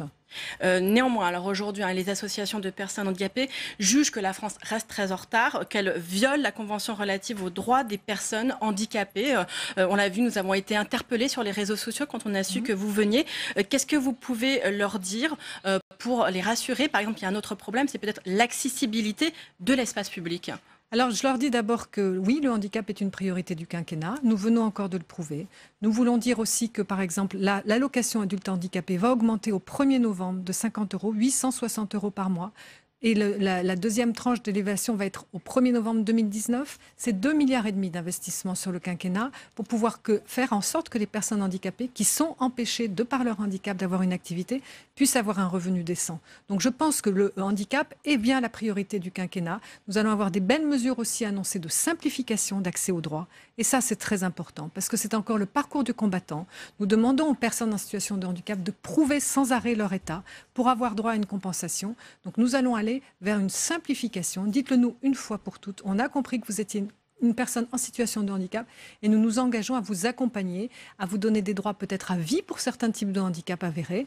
Donc je vous propose de nous revoir très début octobre où nous aurons des belles annonces qui vont changer la vie des personnes handicapées au quotidien. Une autre mesure dont on a commencé à parler, c'est les aides pour garde d'enfants handicapés qui va être inclus dans le prochain budget de la sécurité sociale avec un coup de pouce de plus de 30%. C'est essentiel quand on sait que plus de la moitié des parents d'un enfant avec handicap le gardent au quotidien quand c'est environ 30% pour un enfant qui est sans handicap. C'est une vraie rupture de droit, c'est une vraie rupture de parcours pour les personnes, pour les familles d'enfants handicapés qui ne peuvent pas faire garder leur enfant. Donc il y a deux mesures importantes. Oui, la majoration de 30% et aussi un bonus aux crèches qui vont accueillir les enfants handicapés, parce que cette mixité, dès la petite enfance, est la clé de voûte de notre réussite, du changement de regard, du vivre ensemble dès le début, de cette acculturation de l'enfant qui est différent, certes, et pour autant qui bénéficie énormément de se grandir ensemble au quotidien. Donc des belles mesures dans le PLF et dans le PLFSS, donc un vrai accompagnement vers cette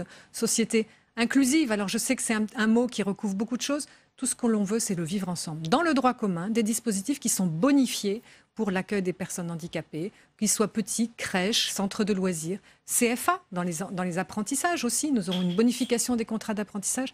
Donc on voit bien qu'on irrigue toutes les politiques de droit commun d'une bonification pour pouvoir amplifier ce mouvement dans la société ordinaire. Pour conclure, est-ce que vous diriez qu'il y a finalement un virage social tout de même en ce début de rentrée parlementaire? Il y a donc ces annonces dont on vient de parler, le plan pauvreté, le plan hôpital, même aujourd'hui le Premier ministre qui donc reçoit les élus de Seine-Saint-Denis, peut-être le fait de se rendre compte que la politique n'était pas équilibrée, la politique du gouvernement? La politique, en tout cas du handicap, a totalement contribué justement à ce changement de regard. Je pense que le handicap est le fer de lance d'une transformation de notre société. Nous avons des belles annonces, vraiment, mais plus que des belles annonces, un changement de regard et un changement de politique qui fait toute sa place aux personnes les plus fragiles et qui veulent les accompagner vers une vie la plus ordinaire possible en encadrant, en structurant le milieu dit ordinaire pour que cet accueil des plus vulnérables se fasse le plus naturellement possible. Bien, merci beaucoup Sophie Cluzel d'avoir répondu à mes questions.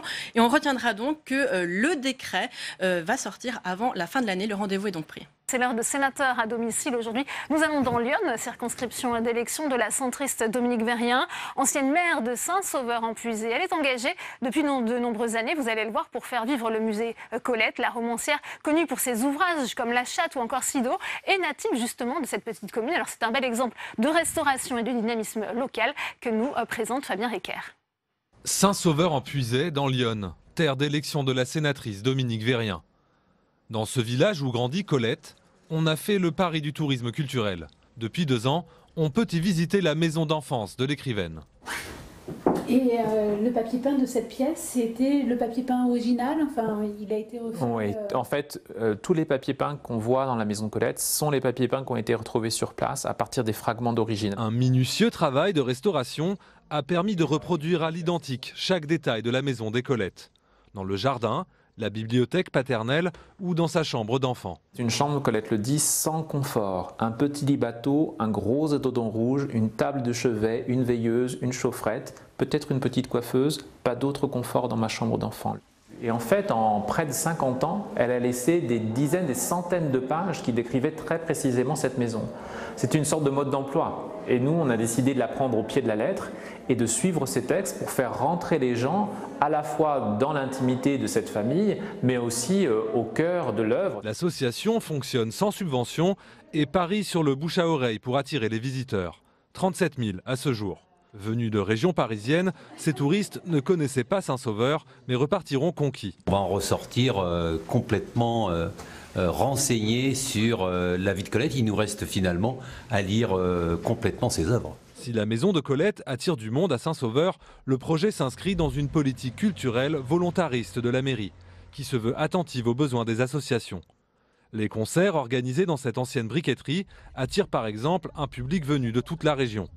Une politique qui commence à porter ses fruits. Concrètement, c'est l'ouverture de plusieurs restaurants en centre-ville. C'est quelque chose qui n'était pas forcément évident à imaginer. Donc, ouverture de plusieurs restaurants en centre-ville, maintien des commerces et reprise des commerces qui ont eu besoin d'être repris. Donc, on a un nouveau libraire, on a une boulangerie qui est venue remplacer celle qui avait disparu. L'ancienne maison de la presse avait mis la clé sous la porte. Elle a été reprise il y a 3 ans par un libraire passionné de bande dessinée qui a élargi son offre au-delà des journaux et magazines. La clientèle touristique, ah oui, c'est facilement 30 à 40%. Venu s'installer avec sa femme et ses enfants, Jean-Christophe Pichereau participe au renouvellement de la population du village. Et sur la place, une jeune restauratrice a racheté la brasserie. Depuis que la maison Colette a ouvert, on travaille plus. Saint-Sauveur a donc tout pour séduire les touristes, mais le village est mal desservi. C'est vrai que à part la voiture, en fait, on ne peut pas faire grand-chose sans la voiture ici, je pense. La sénatrice de Lyon, Dominique Verrien, le reconnaît. Il s'agit du principal frein au développement de l'activité touristique. Le transport, clairement, qui est un frein et qui est une chose qu'on doit développer. Par tous les modes, d'ailleurs, le covoiturage essaye de se développer, mais je pense que nous sommes à 3/4 d'heure de la gare de Joigny. Il faudrait qu'on puisse avoir une navette qui nous permette d'y aller, étant donné le flux justement de touristes que nous pouvons avoir et de gens qui n'ont pas forcément de véhicule et qui aimeraient bien pouvoir venir en train. Autre point noir, la téléphonie mobile. Un seul opérateur offre une couverture à peu près satisfaisante sur la commune. Afin de remporter leur pari du tourisme culturel, les élus de Saint-Sauveur attendent maintenant un coup de pouce de la région et de l'État pour rattraper le retard de leurs infrastructures.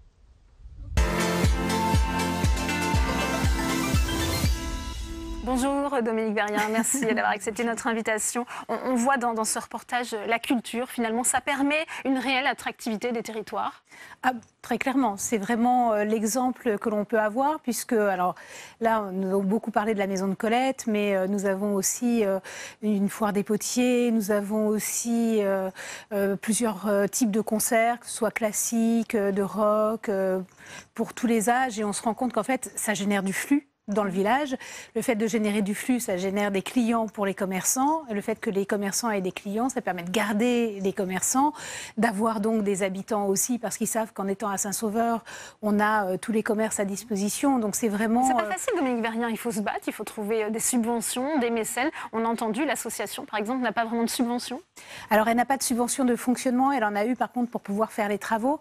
Mais c'est vrai qu'effectivement, il faut se battre. Et puis, en plus, on a des cultures, des politiques culturelles qui évoluent, qui font qu'un jour, elles peuvent avoir des subventions pour notamment le Festival international des écrits de femmes. Le lendemain, elles ne peuvent plus en avoir et elles pourraient en avoir, par contre, pour avoir un artiste en résidence. Le problème, c'est comment pérenniser une première action qui nous amène, là, au mois d'octobre, énormément de gens aussi sur le week-end. Donc, c'est vrai qu'il faut se battre tous les jours et qu'en étant unis, et là, c'est l'avantage aussi à Saint-Sauveur, on essaye de serrer les coudes et de tous avancer ensemble. Oui, en tant que parlementaire, vous pouvez aussi pousser certains dossiers, faire avancer les projets. Ben, vous voyez, j'essaye de faire parler de Saint-Sauveur parce que là aussi, la notoriété, la publicité, la communication sont des choses qui coûtent. Donc tous les moyens sont bons pour faire parler de nous et faire avancer nos dossiers.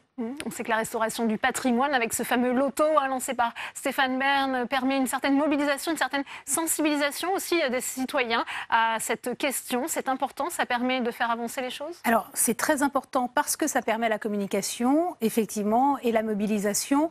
Le réel problème, c'est que par rapport à l'ISF qui a disparu et qui est devenu l'IFI, la Fondation du patrimoine a perdu énormément de ses dons. Donc le loto du patrimoine va à peine couvrir la perte qu'ils ont eue. Donc voilà, ça permet de compenser quelque chose qui a été perdu. Et ce n'est que par la mobilisation, qu'en en parlant effectivement, qu'on pourra faire que les gens soient acteurs. Et c'est ce qu'on voit en ruralité. Les gens sont acteurs de leur territoire. Et ce n'est pas toujours avec de l'argent, mais avec beaucoup d'envie et de travail tous ensemble qu'on peut essayer de restaurer. Alors, il faut aussi de l'argent, mais on voit qu'énormément de choses sont faites par des bénévoles. Et toutes les manifestations dont on a parlé à Saint-Sauveur qui permettent de générer ce flux de touristes sont majoritairement faites par des bénévoles. Et heureusement qu'on les a. C'est un vivier très très riche, le fait de pouvoir compter sur ses habitants pour pouvoir développer un village. On a entendu la Maison Colette, 137 000 visiteurs l'année dernière. Ça permet de maintenir, on a dit, cette activité au sein de la commune. On est en plein débat ici au Sénat sur la redynamisation des centres-villes, des centres-bourgs. Ça, c'est une piste sur laquelle le gouvernement pourrait travailler, justement ? Alors, je crois que la piste, c'est une des pistes. Mais ce qu'il faut, et ce que le Sénat d'ailleurs essaye de promouvoir, c'est que chacun puisse développer ses atouts. Et on n'a pas tous les mêmes atouts. Donc nous, effectivement, on a la chance d'avoir Colette qui est née dans notre village et donc de pouvoir communiquer dessus. Et donc de se dire qu'on va essayer d'être un pôle culturel et touristique dans notre secteur. Et donc on développe d'autres actions culturelles autour. Mais ça peut être un pôle commercial. On a Saint-Amand à côté qui a développé beaucoup de choses autour de la poterie. Je crois que chacun peut essayer de trouver quelque chose. Ça peut être autour de l'agriculture.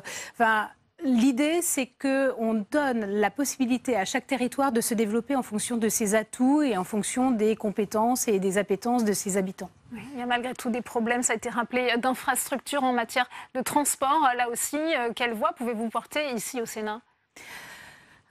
Le fait déjà, et ça je crois qu'on s'est beaucoup battu là-dessus, que les petites lignes ne soient pas abandonnées, parce que c'est ce qui permet quand même de mailler le territoire. Ça n'est évidemment pas suffisant, puisque nous sommes à 3/4 d'heure d'une gare. Après, il faut qu'on travaille tous, mais là c'est aussi la région et c'est aussi avec la communauté de communes pour faire qu'on puisse continuer à mailler notre territoire. Chez nous, il y a très très peu de bus et c'est dommage. Là, mais très sincèrement, c'est pas tant le gouvernement que le territoire qui, là, doit s'organiser pour essayer d'avoir ce maillage. Avec l'aide du gouvernement, c'est mieux, mais c'est aussi à nous de faire. Eh bien, merci à vous, Dominique Vérien, d'être venu parler de cette maison Colette sur le plateau de Public Sénat. C'est toujours un plaisir. C'est la fin de cette édition. Merci à vous de l'avoir suivi. Prochain rendez-vous, on va plus loin, présenté par Rebecca Fitoussi. Très bonne suite des programmes sur Public Sénat.